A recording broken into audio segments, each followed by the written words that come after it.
Olá, bruxedos, tudo bem com vocês? E estou aqui hoje na minha varanda com a lua. Deixa eu mostrar pra vocês a lua. Dá pra ver?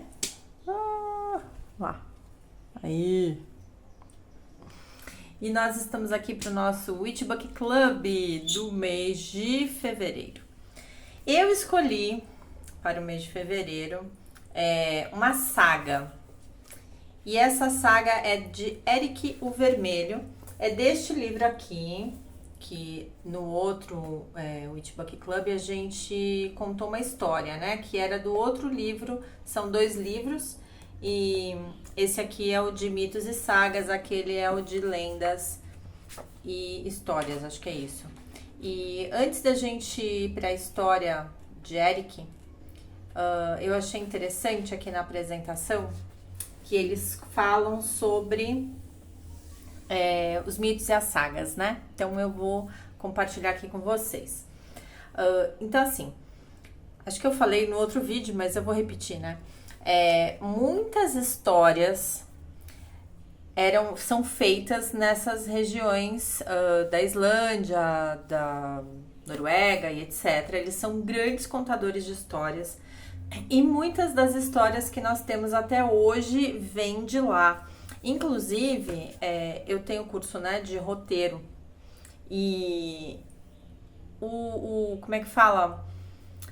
A gente tem um ABC, assim, de quando você vai criar um roteiro, de quando você vai criar uma história e tal. E esse ABCzinho, ele é desde esta época em que foram feitas essas primeiras histórias. Isso é bem interessante também. Então, aqui na apresentação do livro, eles falam sobre essas histórias antigas, que elas eram difundidas, né, muitas vezes. E aí eles falam sobre a tradição oral, né, de contar histórias, que isso também é interessante, né? Eles possuíam essa tradição de, inclusive, contar as histórias e cantar as histórias, que quando a gente vê os filmes, a gente vê, né, o povo ali e tem um cara cantando, só que o canto desse cara não é exatamente uma música, né? É uma coisa meio esquisita, assim, tipo, o cara fala, sei lá, o dia estava o fulano de tal, e aí ele foi para não sei onde, e quando ele chegou não sei onde, não sei o que foi que aconteceu, e aí o cara toca o violão, sei lá, o negócio que ele estiver tocando, entendeu? E esse tipo de jeito aí, era uma forma de fazer um versinho, porque geralmente era em versinho, né? Fazer um versinho para contar a história, entendeu? Porque para cantar, né? Porque a gente acaba prestando bastante atenção na música e dependendo se a pessoa consegue fazer uma estrofe que fica tipo, né, que fica um chicletinho na sua cabeça, você não esquece a história da música que está sendo cantada ou contada, entenderam? Então, até hoje isso rola, né? Quer dizer, hoje nem tanto, porque a gente não tem mais, infelizmente, músicas que contem histórias, né? A gente tem as antigas, algumas ainda talvez, mas a grande maioria conta umas coisas besta, né? Ou tipo, são músicas sem fundamento. Não estão necessariamente nos contando alguma coisa, né? Então, ali, tipo, essas repetições sem sentido, sabe? Essa coisa assim. Mas você pode perceber que tem algumas músicas que elas simplesmente contam uma história. Então, também vieram daqui, né? Dessa época e dessa intenção de fazer as pessoas ouvirem as histórias, né? E aí aqui, ó, tá falando, tipo, quando a gente fala de mitologia, independente do lugar no mundo, estamos falando de contos gerados pelo imaginário popular e que foram sendo transmitidos oralmente e transformados através das gerações, até que em algum momento alguém resolveu compilá-los colocando-os no papel. Com relação à mitologia nórdica, temos 2 grandes compilações de mitos, que são as Edas, na região da Escandinávia, e a Kalevala, na Finlândia, em algumas comunidades minoritárias. A compilação das Edas é atribuída a Snorri Sturluson e data aproximadamente dos anos 1220 a 1225. Sturluson condensou as extensas sagas em histórias em prosa que tornaram consistentes os vários relatos da mitologia nórdica. Atualmente, as Edas, em verso e em prosa, são as mais importantes fontes originais de informação sobre a mitologia e os heróis escandinavos. Especula-se que a denominação Eda seja originária do termo Eda, que significa bisavó, em um antigo poema nórdico. Como são contos transmitidos de geração a geração, representam algo como contos da bisavó. Outra teoria acerca da origem do termo é de que Eda significa poética. Também existe outra versão que defende, por sua vez, a tese de que a palavra significa o livro de Ode, já que Sturluson foi educado em Ode, na Islândia. Existem duas versões das Edas, em prosa, também conhecida como Eda prosaica, Eda menor ou Eda de Snorri, e em verso, denominada também Eda poética, Eda maior ou Eda de Saemund.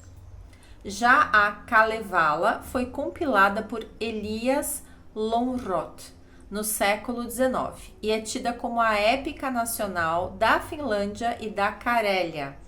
A Kalevala é considerada um dos mais importantes trabalhos da literatura da língua finlandesa. A primeira versão da Kalevala, chamada de Kalevala Antiga, foi publicada em 1835.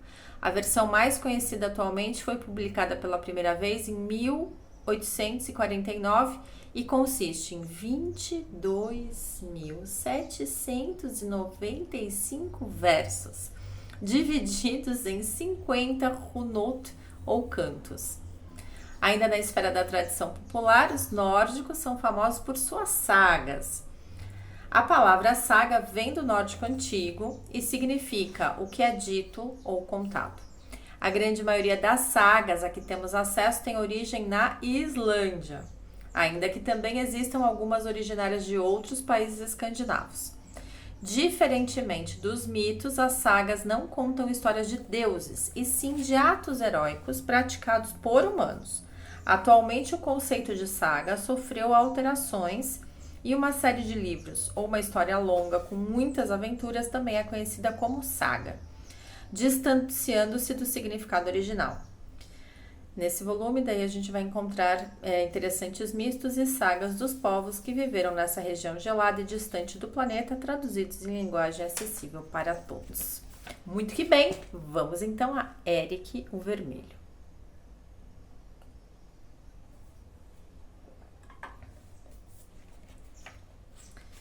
A saga de Eric o Vermelho é uma saga islandesa medieval que narra a descoberta e colonização da Groenlândia e a descoberta e tentativa de colonização da América do Norte pelos escandinavos nos séculos 5 e 6.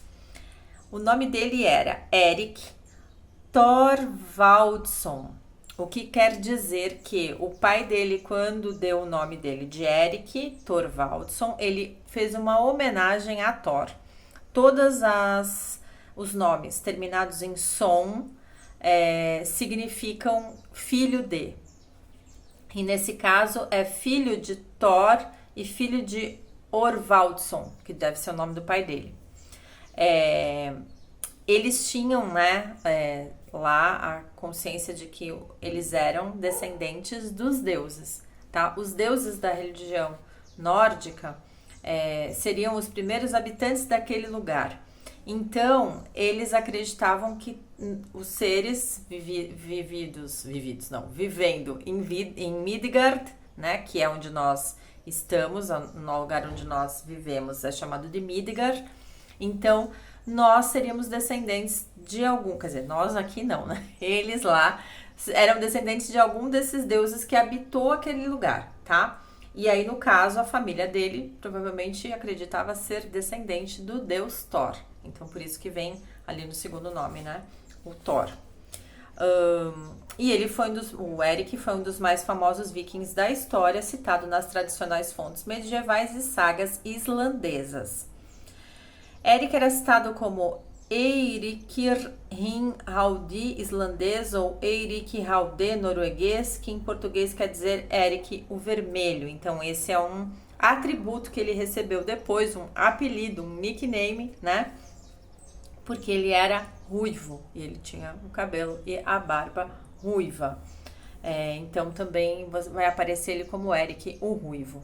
Se você já assistiu a série da Netflix Valhalla, ele aparece na série. Ele, inclusive, é o pai da protagonista. E aí vai aparecer, inclusive, uma parte do que eles contam aqui, meio que contam isso lá na série, né? Ele nasceu em Jæren, distrito de Rogaland, na Noruega, por volta de 950. Por volta de 960, o pai de Erik foi banido da Noruega, depois de ser condenado por vários assassinatos durante o reinado do rei Harald da Noruega, que tá lá na série também, né? Thorvald Asvaldsson e sua família, incluindo o pequeno Erik, então com 10 anos, mudaram-se para o noroeste da Islândia. Olha lá, o pai dele chama Thorvald, que tipo, né, ali o nome dele ficou Thor com TH, o nome do pai dele era sem o TH, mas com o Orvald, e depois Asvaldsson, esse Asvaldsson, então esse Asva é algo de um deus, provavelmente, então filho de, ou é o nome do pai dele, entenderam? É isso. Eles se mudaram então para o noroeste da Islândia e lá Thorvald formou uma fazenda e manteve sua família até sua morte em 980. Depois que o pai morreu, Erik casou-se e construiu uma fazenda em Haukadal, onde teve 3 filhos e uma filha. Aí esses 3 filhos são Leif Erikson, o descobridor da Vinlândia, atual Terra Nova no Canadá, Thorvald Eiríksson, Thorstein Eiríksson e Freydis Eiriksdottir. Nossa, gente. Eiriksdottir. Ah, tá, Dottir, porque ela era filha, né? Ela era mulher. Freydis é provavelmente em homenagem à deusa Freya, ou a deusa Frigga, não, Freydis deve ser Freya mesmo. E aí Eirik, que deve ser o nome da esposa, talvez, dele. Ou, porque ele era Thorvald. Eu vou ver isso aqui. E o Dottir é de Dáudia, de mulher, de filha, né? Erik era um homem violento e teve várias desavenças com seus vizinhos. A mais grave ocorreu com seu vizinho Valtjov, quando Erik matou um amigo dele, Eyvivolf, o violento. O nome do cara era Eyvivolf, o violento. E aí o Erik brigou com ele e matou ele. Ele era, a alcunha dele era o violento. Enfim. Seus parentes exigiram a expulsão do ruivo de Haukadal. Erik então mudou-se para a ilha de Osney, na Islândia. Para lá levou várias vigas ornamentais de madeira que havia herdado do pai. Lembrando, né, as árvores e a madeira era sagrada para eles, tá? Porque as árvores eram sagradas. Então, as vigas eram sagradas porque geralmente eles faziam, como é que fala? Esculturas nessas vigas e tal, né? Gente, o céu tá uma coisa muito linda que tá parecendo uma flor de lótus. Eu vou tentar mostrar para vocês. Deixa eu ver se eu consigo. Eu tenho que virar porque eu acho que não dá para... Peraí. Veja se vocês conseguem ver que coisa mais linda. A vista que eu estou tendo aqui. Acho até que eu vou mudar vocês de lugar para vocês ficarem vendo a vista. Peraí. Vamos lá. Aqui é assim mesmo. A gente grava e vai mudando os troços de lugar e é isso. Olha, agora parece que eu tô num chroma key, né? Mas não é, tá? É a minha vista mesmo. O que eu posso fazer? Aí. Temos árvores aqui atrás de mim também. Ah, mas não fica tanto, né? Mas a gente vai deixar aqui assim. Muito que bem. Continuamos aqui. Então, o cara era o violento, mas o violento se foi-se, né? Onde eu parei? Cadê? Tá. Aí ele se mudou então, né? E aí ele levou essas vigas. Ele tinha trazido as vigas da Noruega porque tinha um grande valor místico para ele, olha lá. Eric então pediu para o seu vizinho camponês Thorgest que guardasse as vigas até que ele construísse a sua casa. Quando ele terminou a casa, ele voltou para buscar as vigas, só que aí o Thorgest não quis dar as vigas para ele. E aí eles brigaram. O Thorgest, o Eric pegou as vigas à força. Perdão, o Thorgest perseguiu o Eric e na disputa pelas brigas formou-se uma grande contenda entre a vizinhança que apoiava um dos lados. O Eric saiu vencendo, matando vários homens que apoiaram o Thorgest, incluindo 2 filhos dele. Em 1982, Eric foi julgado e condenado ao exílio por 3 anos. E aí ele não podia mais nem ir para a Noruega e nem ir para a Islândia. E restavam para ele poucas opções. Então, por 2 anos, ele navegou com um grupo de seguidores, deixando a família na Islândia. Ele não podia, mas a família podia. Então, ele deixou a família lá e saiu navegando. Valendo-se de relatos do navegador norueguês Gunnbjorn Ulfsson, que durante uma viagem entre a Noruega e a Islândia se desviou do seu curso e avistou uma terra distante a oeste da Islândia, Eric decidiu encontrar a terra misteriosa e desconhecida. Ele e alguns companheiros seguiram as coordenadas reveladas por Gunnbjorn e finalmente chegaram à costa leste de uma ilha. Por causa do gelo, eles mudaram o curso para o sul e contornaram a ponta sul da ilha, que mais tarde seria conhecida como Cabo Farewell. Navegaram até a costa ocidental. Por fim, chegaram a uma parte da costa que tinha condições semelhantes à da Islândia. E Eric pensou que aquele lugar lhe proporcionaria crescimento e prosperidade. Lá, Eric desembarcou e viu alguns campos verdes, porque era verão. Naquele mesmo instante, ele percebeu que havia descoberto novas terras. Eric viu nisso a chance de criar seu próprio reino, independente da Noruega, que tanto perseguia. Ele retornou para a Islândia, dizendo que havia descoberto a Groenland, que em inglês seria Greenland, ou seja, terra verde, né? Ele sabia que com esse nome ele ia atrair pessoas querendo mudar para lá, né? Porque eles iam em busca de solo fértil para poder plantar. Lembrando que a maioria era agricultor, né?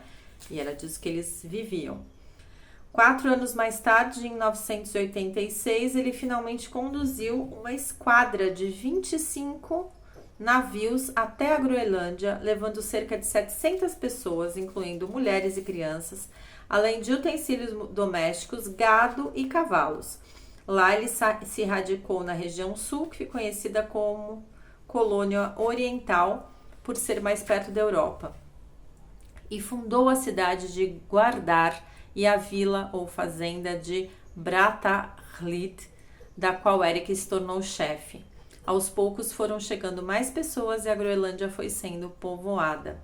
Eric detinha o título de comandante supremo da Groenlândia e tornou-se muito rico e respeitado. Em 1002, um grupo trouxe uma doença infecciosa que devastou os assentamentos.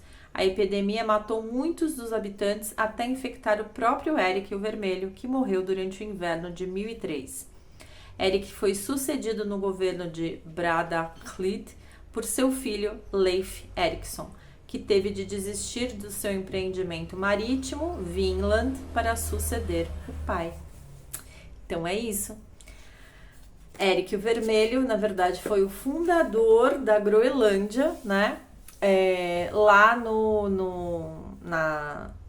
na série, a gente vai ver o começo disso aqui. Então, se você não assistiu e tem curiosidade, queria ver um pouco mais isso, formato telinha, vão lá. Mas ele não é bonzinho não, hein? Eu já aviso, ele é bem ruim. É isso, gente. Hoje fico por aqui, trazendo esta saga do Eric o Vermelho. E até o próximo Witch Book Club.